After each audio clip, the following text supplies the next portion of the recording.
pemirsa abrasi sani memargi ring pesisi kuta dahat mawasana majang kewentenan sarang penyu ring genah irika.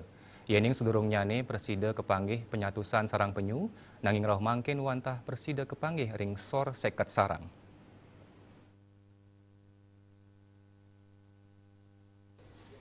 Koordinator Kuta Beach Sea Turtle Conservation Center IGN Tresna Mausang, kuentenan sarang penyu sane kepanggih kauningin dahat tedun sinarengan ring abrasi pesisi kuta.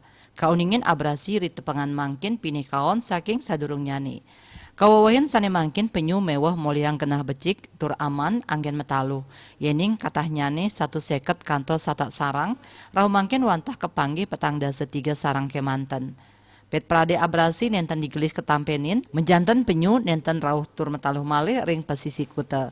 Punika mawinan pai ketandani ngaptiang pangrencana indik mecikang genah pesisi kuta, sida digelisang utamanya nih antuk ngawawain kuentenan bias pasih.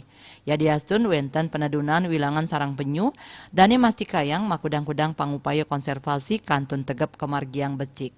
Yening wenten talu sane sampun nyerokcok pacang digelis kualiang ke pesisi. Sekadis sane kemargiang ring tanggal 10 Mei sane lintang wenten 3 talu penyu lekang kewaliang ke pesisi. Dasan tuki raris kewaliang ke pesisi oleh Wakil Presiden Republik Indonesia Ma'ruf Amin miwah rombongan. Melarapan pangrah wapres keabtiang pemargi konservasi sane sepisanan pindah ke daya tarik pesisi kuta Presiden Sayan Ngelimbak. Yudi Karnaidi Bali Pos Kuningayang.